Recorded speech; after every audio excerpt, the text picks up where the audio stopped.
자, 오늘은 마태복음 27장 32절부터 37절 그리고 45절에서 50절입니다. 마태복음 27장 32절부터 37절. 자, 하나님 말씀 봉독해 드립니다. 마태복음 27장 32절부터 37절까지죠.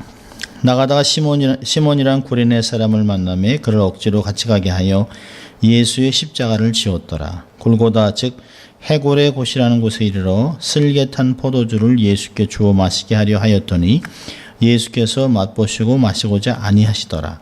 저희가 예수를 십자가에 못 박은 후에 그 옷을 제비 뽑아 나누고 거기 앉아 지키더라. 그 머리 위에 이는 유대인의 왕이라 쓴 죄패를 붙였더라. 45절부터 50절입니다. 45절.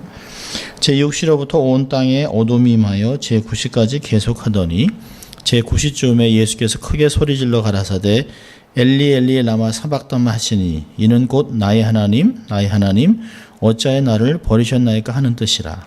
거기 섰던 자들 어떤 이들이 듣고 가로되 이 사람이 엘리야를 부른다 하고 그 중에 한 사람이 곧 달려가서 해용을 가지고 신포도를 머금게 하여 갈대에 꿰어 마시고거늘 그 남은 사람들이 가로되 가만두어라 엘리야가 와서 저를 구원하나 보자 하더라.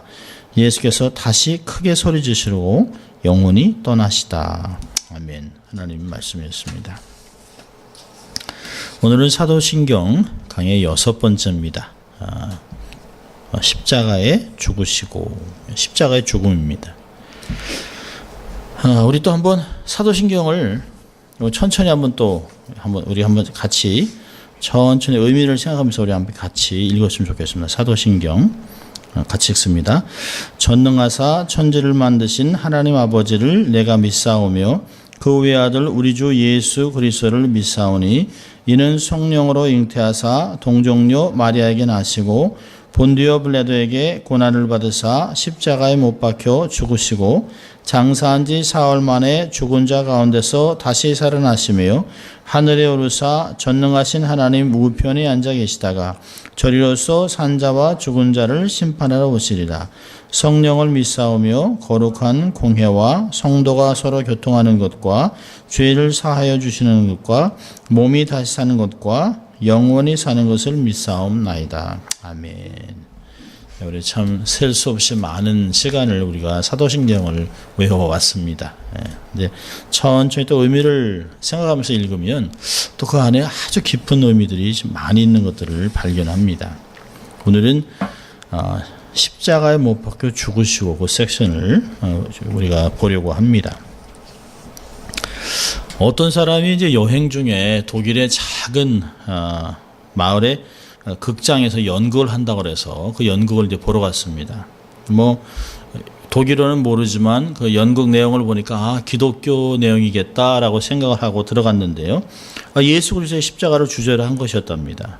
그래서 이 사람이 기독교인이기 때문에 말은 통하지 않지만 이게 보면서 많이 감명을 받답니다. 유심히 그 연극을 보는데 그 연극의 주인공이 십자가를 메고서 어찌나 그 연기를 잘하는지 참 대단하다라고 생각을 하고 그 연극이 마친 후에 가서 그 배우에게 가서 십자가를 메고 기념사진을 같이 찍자고 그랬습니다.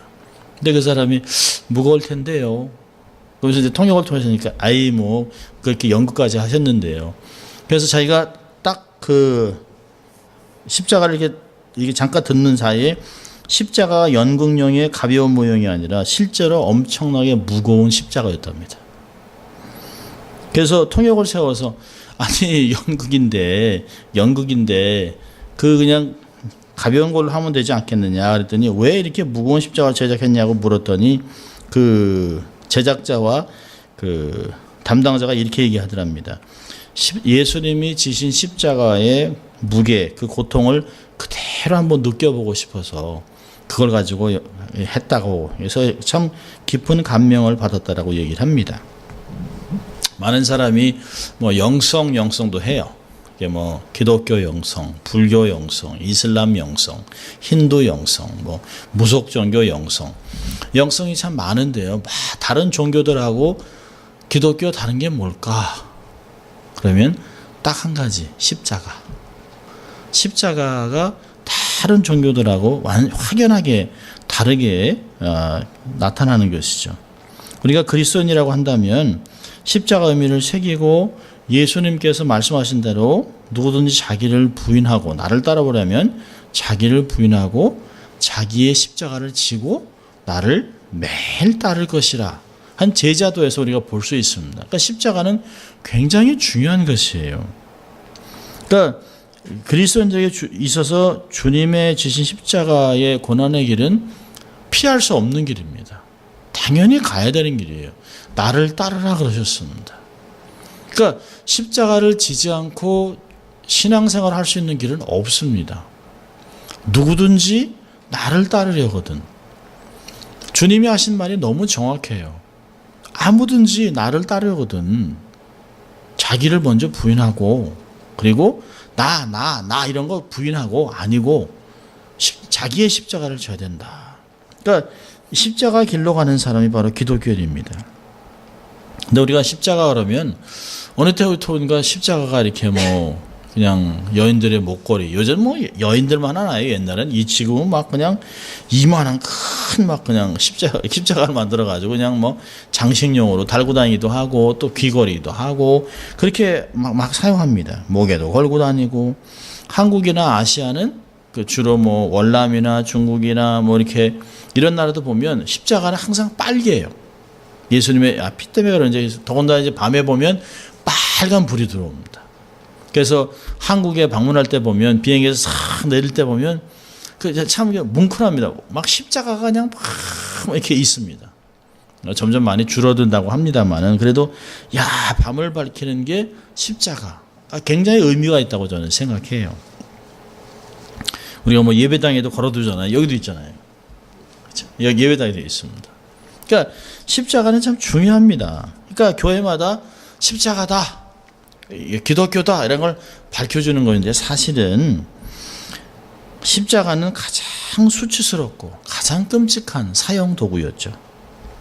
그러니까 이 십자가는 특별히 정치적 범죄들에게만 사용된 사형 도구입니다. 아주 처형 방식도 얼마나 잔인한지 몰라요.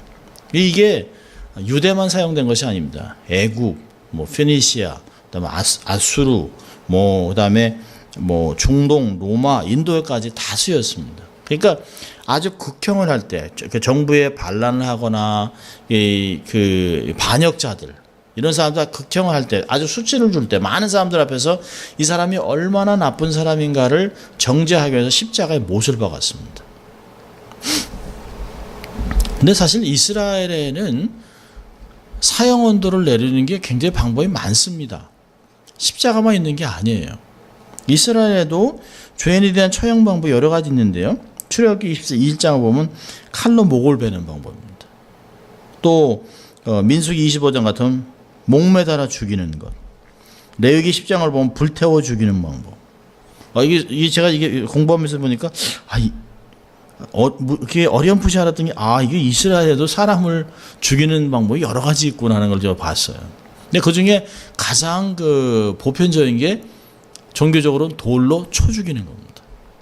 그래서 잘못한 사람을 동네 밖으로 데리고 가서 모든 사람이 돌을 던져 죽이는데 돌이 작은 돌이 아닙니다. 소프트볼만한 돌이에요. 그러니까 몇 개만 맞아도 죽습니다. 근데 이런 걸 지금도 아이시스랑 또 아프가니스탄 탈레반들이 여전히 이걸 행합니다. 사람을 특별히 여인들을 이 스테디움에 놓고 그 지도자들이 나와서 돌로 쳐 죽이는 것들이 굉장히 많이 있어요. 구약에서 보면 그 여호수아 7장에 나오는 아간과 그 가족과 동물까지 다 그 아골 골짜기에 가서 돌로 해서 돌무덤을 쌓잖아요. 신약에서는 사도행전 7장에 보면 스데반을 돌로 쳐 죽이는데 사도 바울이 가표를 던졌다고 합니다. 예수님 당시에는요. 요한복음 8장 보면 그 가늠한 현장에서 여인을 잡아서 끌고 와서 사람들한테 돌로 쳐 죽이려고 그랬습니다. 그러니까 다 돌을 들고 왔어요. 죽이려고요. 그러니까 이게 유대 사회에서는 이게 종교법으로 있었던 것들이에요.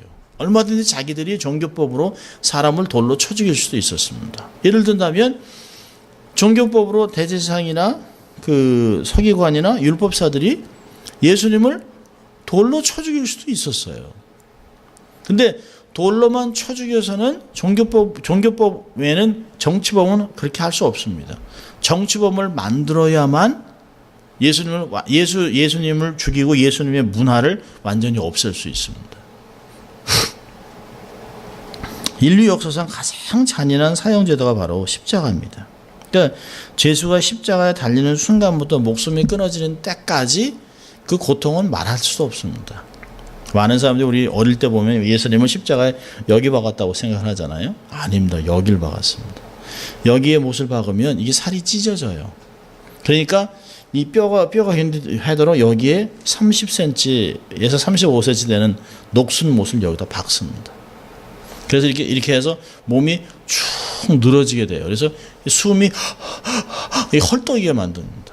그래서 결국에는 이 안에 막 물이 차고 그래서 결국 나중에는 숨을 못 쉬어가지고 그러니까 그 십자가 고통이 이렇게 몸이 이렇게 쭉 내려오면 헉헉거리잖아요. 그래서 발 밑에 그러면 이렇게 박아놓으면 그냥 이렇게 박아놓으면 찢어지니까 발 밑에 이렇게 판을 놓습니다. 그래서 몸을 살짝씩 들을 수 있도록. 그러니까 이게 쭉 내려가면 숨이 안 되니까 이 발을 이렇게 들어서 숨을 쉬어요. 그러니까 죽을 때까지 그게 계속됩니다. 그러니까 사람들이 빨리 죽여달라 그러는 거죠. 돈을 줘서 창으로 찔러서 피를 뽑든지 뼈를 꺾든지 그래서 빨리 죽여달라고 합니다. 참 너무나 극심한 고통 가운데 죽어가기 때문에 로마인들은 절대로 자기들을 사용하지 않았습니다. 이렇게 유대인들이나 죄인들이나 범법자들 로마를 대항했던 그 병투사들을 막 한꺼번에 8,000명씩 십자가에 죽였습니다. 그러다가 4세기 이르러서 콘스탄틴 대제가 십자가형은 너무 잔인하니까 더 이상 쓰지 말라. 사용하지 않았습니다. 그래서 더 이상 십자가에다 사람을 못 박는 일이 없어졌어요. 그런데 없어졌는데 유독히 우리 기독교인들만 사도신경을 계속 외우면서 예수님이 십자가에서 돌아가셨다. 그걸 계속 고백하고 있습니다. 십자가에 못 박혀 죽으시고 남들 같으면 더 이상 부끄러운 과거, 수치스러운 거, 너무 고통스러운 거 기억 안 하려고 그러는데요. 사도들이 이것을 계속해서 기억나게 했습니다. 분명히 이유가 있다는 거예요. 분명히 이유가 있다는 것입니다. 그러니까 예수 그리스도의 죽음은 그냥 그 당시에 있었던 그냥 십자가에서 죽는 그러니까 평이한 것이었느냐, 보편적이었느냐 아닙니다. 고린도전서 15장 3절 보면 성경대로 죽으셨다는 거예요. 성경대로, 말씀대로. 그러니까 고린도전서나 신약에서 나오는 모든 성경은 다 구약을 얘기합니다. 그러니까 구약에서 기록된 그대로 준비된 상태로 돌아가셨다는 거예요. 어느 아침에 갑자기 로마 정부가 있었으니까 거기서 그냥 십자가에 못 박자 그게 아니라 그게 계속해서 그 상징적으로 또 모형으로 예언으로 주어졌다는 것이에요. 그래서 어떻게 죽으실 것까지라 하는 것까지도 구약의 예언자들이 다 얘기해놨습니다. 시편 22편 16절을 보면 예수님의 손과 발이 못 박힐 것을 예언했고요. 또 18절을 보면 내 겉옷을 나누며 속옷을 제비 뽑나이다. 그러니까 시편에서는 이미 다 얘기해놨어요. 그리고 예수님도 예루살렘 성에 입성하실 때 제자들에게 대제사장들과 서기관들이 자기를 정죄하고 이방인들의 손에 넘겨줘 조롱당하게 하고 채찍에 맞게 하여 십자가에 못 박게 하리라 라고 한 말을 돌아가시기 전에 이미 얘기하셨어요. 구약을 막 설명하면서. 그때 보면 십자가의 죽음, 그러니까 십자가에 예수님이 못 박혀 죽으셨다라고 하는 것은 그냥 갑자기 이루어진 게 아니라 구약에서 그걸 그대로 다 예언해 놨습니다. 구약 성경에 이제 십자가를 예언하는 게 몇 가지가 있는데요. 첫째를 보면 창세기 22장에 이제 모리아산의 이삭입니다. 그 아브라함에게 하나님이 내가 사랑하고 아끼는 독생자 이삭을 내게 번제로 드려라 이 얘기를 합니다. 그러니까 그 번제로 드리기 위해서 아들을 데려가면서 어떻게 하냐면 창세기 22장 16절을 보면 아들에게 번제 나무를 지고 가게 합니다. 여러분 그게 그냥 주어진 것이 아니죠. 그렇죠? 그 제사를 드릴 장소에 도착할 때까지 아브라함의 독생자 이삭이 나무쯤을 지고 갔다라고 22장 6절은 얘기합니다. 창세기에서. 근데 하나님의 아들인 독생자 예수 그리스도는 자기가 매달릴 십자가를 들고 가잖아요. 근데 그거를 요한이 딱 기억하고 그걸 적습니다. 요한복음 19장 17절에 예수님이 십자가를 지고 골고다 언덕을 오르는 것을 다른 복음은 얘기 안 해요. 근데 요한복음만 그 얘기를 합니다. 그러니까 모리아 산에 제물이 됐던 이삭은 예수 그리스도의 모형이라는 걸 얘기해 주고 싶었던 것이에요. 예수님은 벌써 이미 오래전부터 그림자로 조금씩 계속해서 실제가 올 때까지 점점 밝아졌다는 거예요. 자, 출애굽기 12장에서는 출애굽의 어린 양, 출애굽기에 보면 이스라엘 백성 애굽에서 그 출애굽하기 전에 전날 밤에 어린 양을 잡으라고 합니다. 사실 어린 양이 아니에요. 그래서 양인데 어떻게 어린이라는 단어가 있는지 모르겠어요. 1년 되면 이미 양은 어린 양이 아닙니다. 자, 이 양을 잡으라고 하는데요. 양의 뼈를 꺾지 말라고 그랬습니다. 양의 뼈를 꺾지 말라. 그 명령이 출애굽기 12장 46절에 주어졌습니다. 자, 근데 요한이 19장에 로마 군병이 십자가에 달리신 예수님의 다리를 꺾지 않는 사실을 발견합니다. 그거 그대로 써요. 이 일이 이룬 것은 그 뼈가 하나도 꺾이지 아니하리라 한 성경을 응하게 하려 합니다.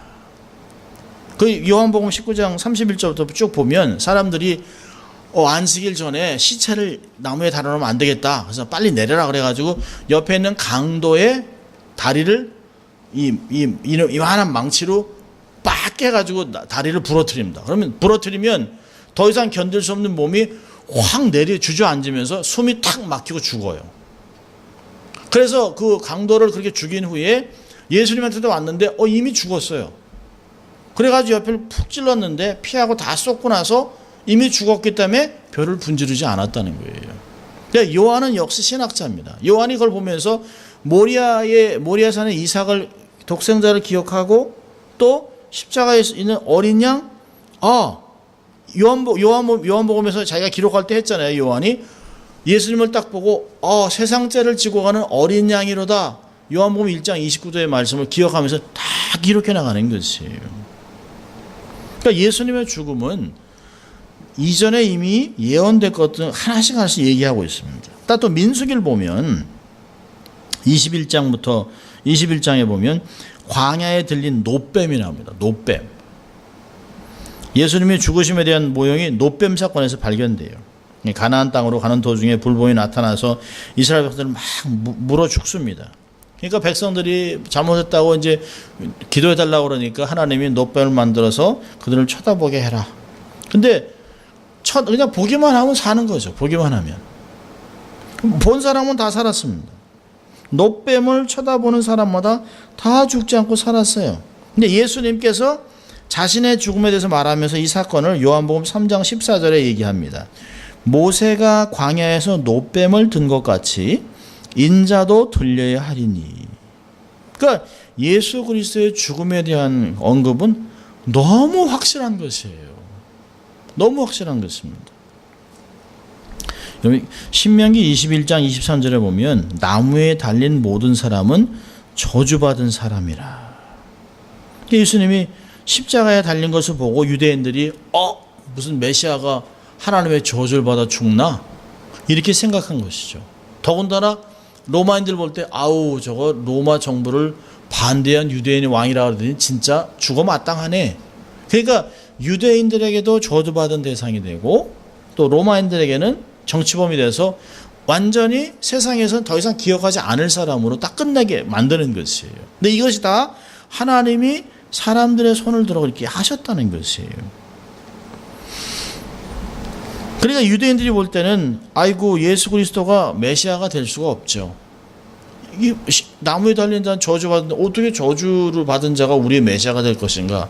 이거를 갈라디아서 3장 13절에요. 사도 바울이 이렇게 얘기합니다. 갈라디아서 3장 13절에 그리스도께서 우리를 위하여 저주를 받은 바 되사 율법의 저주에서 우리를 속량하셨으니 기록된 바 나무에 달린 자마다 저주 아래에 있는 자라 하였습니다.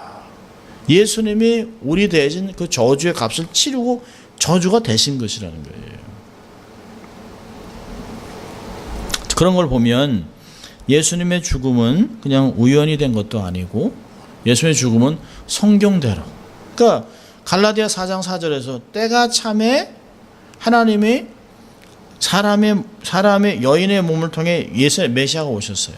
때가 되매 그러니까 성경대로 다 이루신 것이에요. 때가 돼서 예수님이 가신 것이에요. 그러니까 예수님이 삶을 사시면서 아직 내 때가 되지 않았다라고 하신 말을 잘 기억할 필요가 있습니다. 보면 주님은 주님의 때에 오셨고 주님의 때에 돌아가셨고 주님의 때에 다시 재림하실 것이에요. 근데 시와 때는 우리가 알 수 없죠. 하나님께 달려 있으니까 그 시간을 기다리고 반드시 약속하신 대로 이룰 것을 우리가 기다려야 하는 것입니다. 자, 그렇다면 예수 그리스도의 십자가에서 죽으심과 죄인인 우리의 구원은 어떤 관계가 있을까요?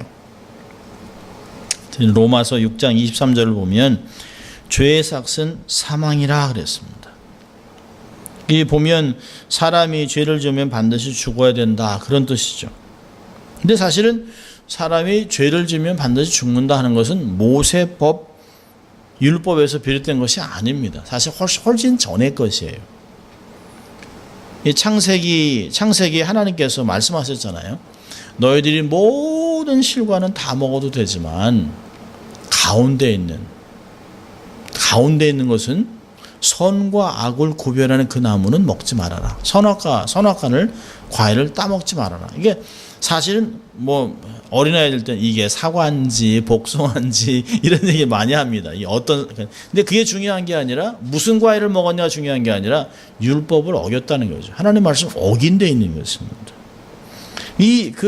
선악을 알게 하는 나무의 실과는 먹지 마라. 먹는 날에는 정령 죽으리라라고 하는 말을 창세기 2장 16절에 하셨어요. 근데 정령 죽는다는 거죠. 하나님이 사람을 흙으로 만들어서 거기다가 하나님이 생기를 부어서 생명이 됐습니다. 그래서 그 사람을 하나님의 그 대변자를 쓰셔서 그 하나님의 에덴 동산을 다스리고 개발하고 지키라고 그랬습니다. 사실은 그 창세기 2장 15절을 보면 아주 재밌는 단어가 나옵니다. 여기 보면 창세기 2장 15절 한번 가보세요. 창세기 2장 15절을 보면 한국말로는 그렇게 안 나와 있습니다. 창세기 2장 15절을 아주 기가 막힌 말을 하고 있습니다. 창세기 2장 15절 여호와 하나님이 그 사람을 이끌어 에덴 동산에 두사 그것을 다스리고 지키게 하시고. 여기 지킨다는 게 뭘까요? 문지기로 외부의 것이 들어오지 못하게 막으라는 거예요. 근데 이 단어들을 하나님이 계속해서 사람들한테 너희들이 마음을 지키고 율법을 지키고 이런 말들을 계속 동일한 단어를 쓰고 있습니다. 샤말이라는 단어를 쓰고 있어요. 네가 이 하나님이 지어놓은 이 에덴 동산을 잘 개발하고 확장시키는 것도 중요하지만 외부의 것이 하나님의 것이 아닌 것이 이곳에 들어오지 않도록 막으라는 거예요. 그게 율법이 하는 일입니다. 자, 그런데 하지 않은 게 뭐예요? 창세기 3장에서 죄를 지은 게 뭐예요? 하나님이 지키라고 한 것을 안 지킨 것이에요.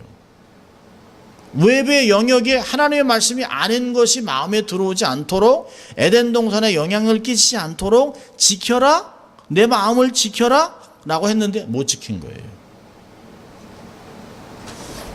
그래서 여기서 하나님 말씀을 타협하고 그러면서 결국은 죄를 짓고 나서 하나님으로부터 에덴 동산에서 쫓겨납니다. 에덴 동산에서 쫓겨나서 자녀를 낳지만 첫째 아들이 둘째를 죽이는 그런 일이 반복됩니다. 아담의 죄로 해서 땅이 저주를 받고 가시연공기가 나고 여인은 해산의 고통을 받고 사람의 몸은 죽어서 흙으로 돌아가고 영원한 삶은 끝났습니다. 그래서 그 가인이 동생 아벨을 죽이는 살인까지 발생합니다. 이 사도 바울은 로마서 5장 12절에 보면 이러므로 한 사람으로 말미암아 죄가 세상에 들어오고 죄로 말미암아 사망이 왔나니 이와 같이 모든 사람이 죄를 범하였으므로 사망이 모든 사람에게 이르렀느니라. 그러니까 아담의 범죄 때문에 이 아담의 범죄 때문에 아담에 있는 모든 후손, 지금까지 모든 사람의 그 형태를 갖고 있는 모든 사람들은 흑인이든 백인이든 뭐 황인종이든 멕시칸이든 누구든 모든 사람은 다 죄를 갖고 있다는 것이에요. 아이가 딱 태어나서 정말 뭐 갓 태어난 아이도 역시 이 안에 죄성이 있는 것이에요. 그래서 아무것도 가르치지 않아도 아이들이 스스로 그 죄성이 개발되면서 악인이 되어갑니다. 다 예수가 필요한 것이에요. 성령이 필요한 것입니다. 그래서 그 사람들이 가지고 있는 죄를 원죄라고 하는 것이에요. 원죄. 자, 근데 이 원죄가 고범죄를 만들어낸다는 것이에요. 자, 원죄는 뭘까요? 원죄는 내가 태어나면서부터 인간이기 때문에 우리의 부모로부터 그 DNA를 받아서 이 원래 아담의 죄가 내 속에 있는 것이에요. 근데 이 아담으로 받은 이 원죄가 나로 하여금 자범죄, 고범죄를 자꾸 지게 해요. 이 원죄가 자꾸 성장합니다. 자라면서 나라고 자꾸 영향을 줘서 사람이 완악해지고 세상을 살아가면서 수많은 죄를 짓습니다. 이게 다 자범죄예요. 그래서 성경은 모든 사람이 죄를 범했다, 의인도 없다라고 하는 말이 맞는 것이에요. 이런 상황에서 정말 원죄 자범죄로 해서 영원한 죽음의 저주를 당해야만 하는 존재인데 이런 상황에서 누가 우리를 구원해 줄 수 있을까? 라고 하는 것을 얘기하는 거죠. 그래서 사도 바울이 로마서 7장에 나는 곤고한 자라 누가 나를 사망에서 건져내리요. 사도 바울 같이 율법을 잘하는 사람이 어디 있습니까? 자기가 바리새인이라고 얘기하죠. 그 당시에 가말리엘의 후손이 최고의 법대를 나왔죠. 인정받는 사실 장래가 촉망되는 공회원이죠. 또 율법에는 뭐 학자죠. 이런 사람이 그것 가서는 자기를 구원할 수 없다는 걸 알아요. 율법으로는 죄를 깨닫는 것이지 몽학 선생이지 자기를 구원할 수 있는 게 없어요. 죄를 보면 율법을 읽으면서 나는 정말 메시아가 필요하다. 정말 내 힘으로는 안 된다. 그러니까 정말 호플레스, 소망이 없어지는 거지. 그래서 이 말씀은 율법은 예수 그리스도께로 인도하는 선생이 되는 것이에요. 근데 그래서 로마서에서는 이 모든 세상도 짐승도 이 세상도 다 하나님의 아들이 다시 오심을 기다린다고 얘기하잖아요. 근데 사람을 구원할 수 없어요. 근데 하나님은 뭐든지 할 수 있습니다. 하나님께서 보내신 독생자 예수 그리스도께서 십자가에서 죽으심으로 이 사망이 우리를 하여금 생명을 가져오게 하셨다는 것이에요. 저주에서 구출되고 영생을 받는 일이 일어났다는 것입니다. 로마서 5장 17절부터 19절을 보면 이런 말합니다. 그런즉 한 범죄로 많은 사람이 정죄에 이른 것 같이 의의 한 행동으로 말미암아 많은 사람이 의롭다 하심을 받아 생명에 이르느니라. 한 사람의 순종치 아니함으로 많은 사람이 죄인 된 것 같이 한 사람의 순종함으로 많은 사람이 의인이 됐다. 그러니까 옛 아담의 역할을 예수님이 진정한 아담이 돼서 우리의 죄를 구속하신 것을 알 수 있습니다. 그래서 사실은 요한복음 3장 16절에 하나님이 세상을 이처럼 사랑하사 독생자를 주셨으니 이는 저를 믿는 자마다 멸망치 않고 영생을 얻게 하려 하심이라. 얼마나 놀라운 말씀인지 몰라요. 그러니까 어둠과 사망 가운데서 절규하는 인류에게 주시는 빛과 같은 생명의 메시지죠. 캄캄한 어둠에서 성냥불만 착 해도 저렇게 보이는 것 같이 정말 저 광명이 우리에게 임한 거죠. 어둠에서 아무 소망이 없는 사람들에게. 그런데 단순하게 예수를 믿기만 하면 멸망치 않고 영생을 받을 수 있다라고 하는 사실을 사람들이 안 받아들여요. 왜요? 다른 종교에 비해서 너무 쉬운 거예요. 구원받는 게 이럴 수 있느냐? 뭐 고행도 하는 것도 없죠. 뭘 하라는 것도 없죠. 뭔가가 내가 뭘 해야 공로가 있지 않겠냐 하는 것이 사람들의 생각입니다. 그게 세상이 우리를 속이는 것이에요. 그러니까 예수님이 믿기만 하라. 믿음대로 될지어다. 내 믿음이 크다라는 것은 계속 주님이 그 생전에 계시면서 공생애 때 믿음의 중요성을 계속 얘기하셨어요. 우리가 재용성을 받고 구원을 얻음에 있어서 내 자신이 해야 될 일은 아무것도 없습니다. 내가 뭘 더함으로 하나님이 날 더 사랑하고 내가 덜함으로 하나님이 덜 사랑하고 내가 성경은 자력 구원을 원천적으로 거부합니다. 나는 내 스스로 구원할 수 있는 게 없어요. 아무것도 없어요. 다만 예수님께서 내 죄를 위해 십자가에 죽으셨다는 것을 그냥 마음으로 받아들이면 돼요. 입으로 시인하면 구원을 받는다고 이야기합니다. 그걸로 끝나면 안 되죠. 그걸 정말 그 구원에 감사하고 하나님의 은혜를 기뻐하고 옛사람을 벗어버리고 말씀을 지키고 내게 주신 십자가는 뭔지 그것을 바로 깨달아서 분별해서 그것을 지고 십자가 길로 그냥 꿋꿋하게 가는 것이에요. 매일매일 하나님의 영광을 위해서 그 십자가 길을 가는 것이에요. 어느 그 화가가 십자가의 길을 예수님이 걸으신 십자가 길을 이렇게 그려놨는데 보니까 십자가 보니까 가시길이에요. 예수님의 피가 뚝뚝뚝 떨어져 있습니다.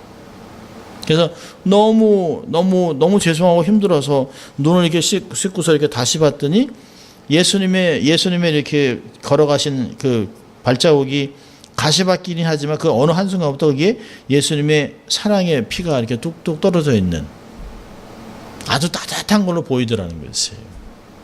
그러니까 그걸 내가 받아들이고 감사하고 그대로 삶을 살아가는 것. 예수님이 정말 이 교회에게 남긴 예수님의 고난, 그걸 우리의 몸에 스스로 지고 주를 위해 살아가겠다라고 하는 다짐이 우리에게 있어야 된다는 것이죠. 로마서 6장 2절에 사도 바울이 5장에서 예수님의 그 사역을 얘기하고 한 사람 때문에 죽음이 오고 한 사람 때문에 이게 생명이 왔는데 그러면서 감사하다는 걸 얘기하면서 로마서 6장 2절에 이런 말 합니다. 죄에 대하여 죽은 우리가 어찌 그 가운데 더 살리요.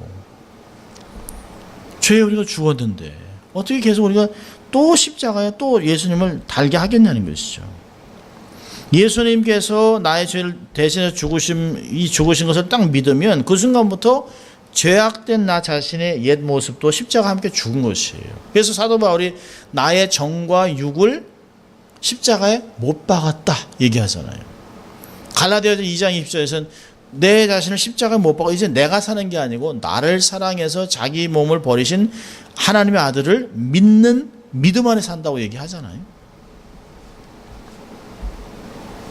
근데 이것이 시간이 지나면서 더 강렬해지고 더 열정적이 되는데 어느 시간부터 시간이 지나면서 서서히 식어갑니다. 그러니까 우리는 정말 바른 신앙에 있는가? 정말 바른 고백을 하고 있는가? 내가 정말 십자가 길에 있는가? 아유 내가 좁은 길로 가야 되는데 길을 잘못 든 것 아닌가? 아니면 내가 스스로 그걸 안 가려고 넓은 길로 온 거 아닌가? 그냥 많은 대중을 쫓아온 거 아닌가를 스스로 자꾸 생각해 볼 필요가 있다는 거예요.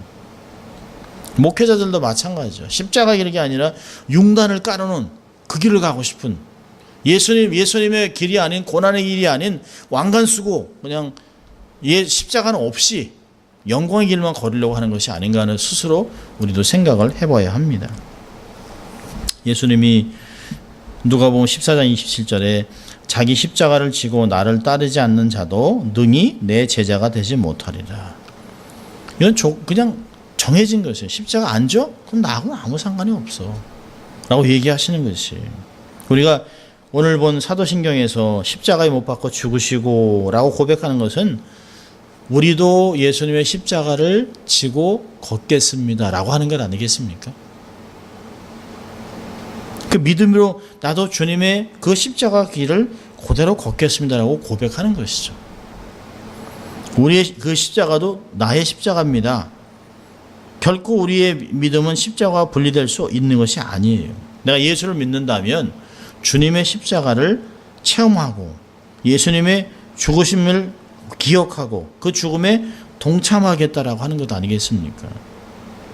예수님께서 십자가에서 죽으신 것처럼 우리도 옛사람이 죽고 또 예수님 십자가에서 보혈의 공로로 죄 용서함을 받고 구원받은 기쁨을 찬양하고 이제부터 하나님 중심, 말씀 중심, 교회 중심의 삶을 살아가는 우리가 되어야 할 것입니다. 짧은 십자가에 못 박혀 죽으시고 라고 했지만 누구 때문에? 예수님이 왜 십자가에 돌아가셨는가를 생각하고 이거는 우리 다가 아니라 나를 위해 나 같은 인간을 위해 내가 다시 거듭나고 영생을 소유하고 내세 약속을 가지고 이 세상과는 다르게 살아갈 수 있는 길을 만들어 주기 위해서 그 고통스러운 십자가에서 주님이 고통스럽게 돌아가셨다라고 생각하고 주님 감사합니다. 나도 그 길을 가겠습니다라고 다짐하는 우리가 될 수 있기를 주의 이름으로 축원합니다. 기도하겠습니다. 하나님 아버지 감사합니다. 오늘도 하나님 우리가 사도신경을 다시 공부하면서 짧은 말씀이지만 정말 예수 그리스도께서 십자가에 못 박혀 죽으셨다. 내가 그것을 믿는다라고 고백하는 저희들입니다. 우리가 고백을 한다면 그 고백대로 살아가고 십자가를 바로 지고 예수님을 쫓는 저희들 될 수 있도록 도와주시옵소서. 그래서 우리를 보고 세상이 예수님의 제자, 또 우리에게 진리를 물어보고 또 복음을 들을 수 있는 기회가 자꾸 생길 수 있도록 하나님 축복해 주시옵소서. 감사하고 예수님 이름으로 기도합니다. 아멘.